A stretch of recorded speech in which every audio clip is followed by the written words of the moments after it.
अभ्यास 104 रेडी. कृषी विकास व औद्योगिक वाढ कार्यक्रमामध्ये वनांचे महत्त्व वाढलेले आहे. आपल्या महाराष्ट्रात सुमारे 21% क्षेत्र आज वनाखाली आहे.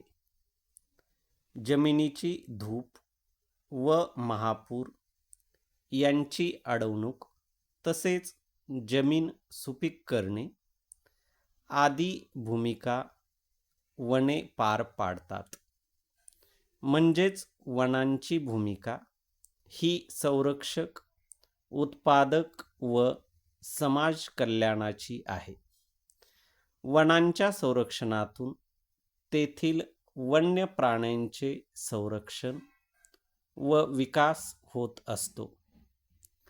अलीकडच्या काळात झालेली भरमसाठ जंगलतोड लक्षात घेऊन वनीकरणाचा वेग झपाट्याने वाढवणे अतिशय गरजेचे झाले आहे. त्या दृष्टीने रोपांच्या लागवडीचे जे उद्दिष्ट केंद्र सरकारने आपल्यासमोर ठेवले आहे त्याची पूर्ती आपण पूर्णांशाने केली पाहिजे. या विधेयकान्वये वनोत्पादनाच्या विक्रीवर वन विकास कर आकारण्यात येणार आहे.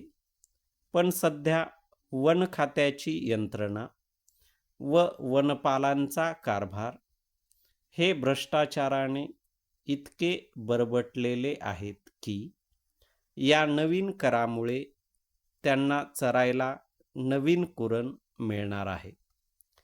तेव्हा शासनाने प्रथम या भ्रष्टाचाराचा बंदोबस्त केला पाहिजे.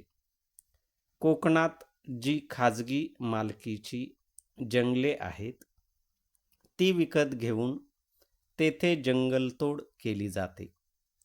तेथील तलाठी तेथील वनोत्पादनांची, झाडांची, झुडपांची आणि इतर वस्तूंची मोजदाद करतात.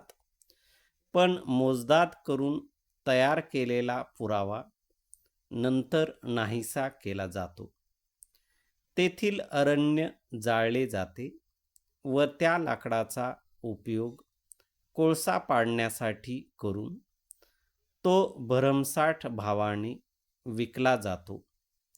अशा तऱ्हेने तेथील लाकूड अरण्यात लागलेल्या आगीमुळे जळून गेले असे कागदोपत्री दाखवले जाते.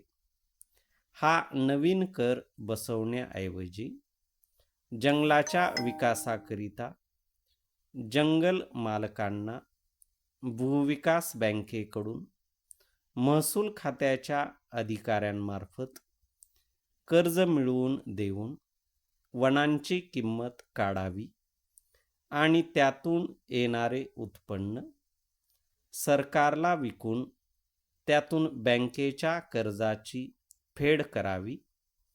यामुळे जे मध्यस्थ दलाल त्या अरण्याची अक्षरशः लूट करतात ती थांबेल व जंगलांचा चांगला विकास होऊन सरकारला अधिक उत्पन्न मिळेल.